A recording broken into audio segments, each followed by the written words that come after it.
Okay, we are continuing the series about the Photoshop, the tools, techniques, workspace, and I want to focus on layers. Now, the problem with Photoshop is sometimes things like layers are hidden. And if you want to get open any window that you want to use, you should go to Window and then find it down here. You will note that Layers has a key shortcut, which is the F7 key. So if we type F7, we can get it. Now, if you look closely at this Photoshop document, you will see that I am working with 3 layers. Okay. Layer 0 is showing because it has an eyeball there.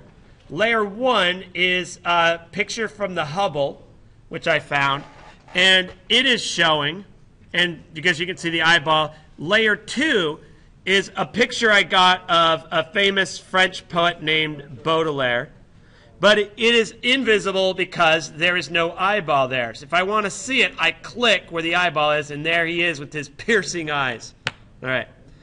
Now, you can move layers up and down. So if I move that layer 1 up above layer 2, it's now hiding layer 2, and we can't see it. Okay. And so you can play around with layers. You can add new layers down here by clicking on this little icon, create a new layer, and we can get a new layer. Notice this layer is a raster layer because it's got all those little checkerboards. And as you've seen in previous tutorials, if I click, for example, the type tool and I start typing something, it's actually going to create a type layer. Interestingly enough, it converted that layer 3 to my type layer. Okay. Now, I didn't really want to do that, but, you know, we can adjust it. If we don't like it, we can delete it. We click it, and then we can drag it to the trash can, and now it's gone. Another thing you can do with layers is you can group your layers. On a more fancy Photoshop document, you might choose to do that.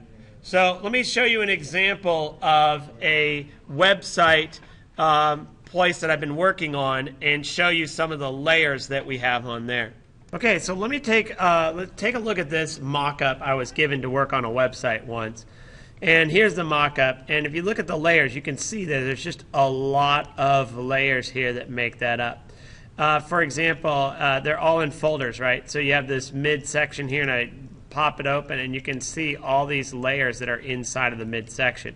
Now, if I hide that, it hides everything on there. And that includes all the different shapes. You might not see how they work together. But like this shape here is this white line that goes on there. Let's zoom in a little bit tighter.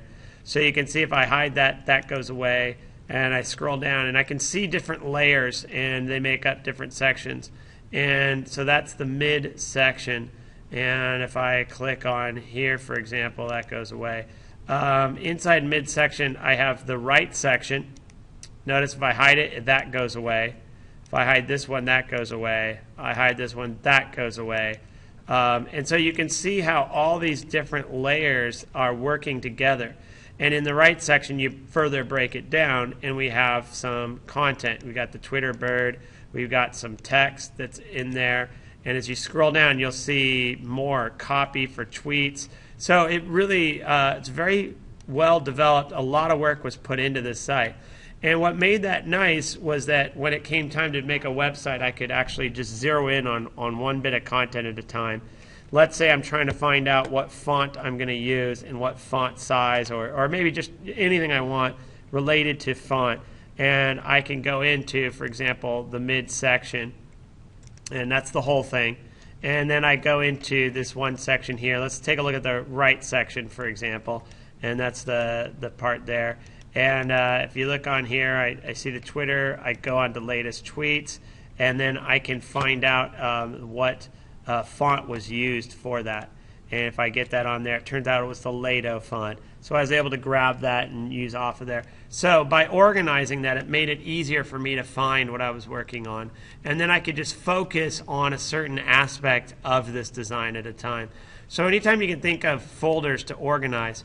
And then just let me show you how you might do that. So you can create a new folder here, and notice it says Group 1. And so I double click it, and you'll notice if I go to expand it, nothing's there because there's nothing in it. So I double click it, and I can change it now. Maybe I'm going to put Hero Unit. And then I've got my folder. And then what I can do is, while that's folder select, if I click a new layer, notice how this layer is tabbed over, unlike that other one. So I can start adding some content into the hero unit, and I can work off of it. So I can put in some type. I can type in here, say hello, and then so I type my type in there, I highlight it, maybe I add some filters or whatever, and I play around and do a little drop shadow. And click OK. So now you can kind of see that. We'll zoom in on it a little bit. And so you can see I'm working on here. And I can add other little layers. If I hide that layer, then I hide everything in the layer. I can add other pieces. And then once I have them added, and let's go back to, for example, the middle section. And we're looking on, and apparently the right section originally was, we'll do the middle section. I hide it. They're all out of order. Oh, well. I wonder if I changed that or if it was just changed at the time they were working on it. And what we can do is we can link everything in the middle section. So I can highlight the middle section, get the move tool, and hopefully everything in the middle section will move. And it does. Okay. So it allows you to sort of connect and play around with whole groups of layers at a time. And it just helps for organization. Okay, so when you get to a really complicated Photoshop document, you may find that you have so many layers that it is beneficial to group them. So now we talked about organizing layers, moving them up and down. Let's look a little closer at some of the things we can do with layers. Number one, I'm going to move this Baudelaire, who's on layer 2. I'm going to move him up. By the way, if I want to rename it,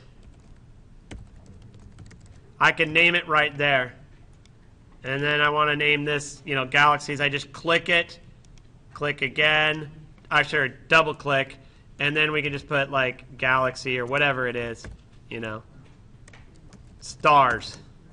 Okay, so now you've labeled them. That's a good thing that you could do. It makes it easier when you have too many layers. You should have layers. Let's talk a little bit about this thing called blends. Right at the top, you see where it says normal? This is called blending, and this has to do with colors. So the thing for you to understand about a blend is when you apply a blend, you apply it to a layer, and it will blend by color with layers underneath it. Okay?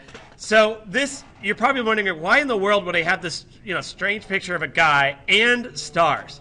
Well, watch what happens if I change the blend, for example, darken. Okay? What that does is it takes the color features of that layer and blends it with the layers below. And in this case, it applies a certain technique called darken. And I believe what's going on here is the darker colors blend better. You have a region, darken, multiply, color burn, linear burn, darker color. These are all ones that create darker looking images. Notice multiply, how much darker it looks there. Color burn, for example, and darker color. So each of these are kind of working that way. Now let's look at lighten and do the opposite.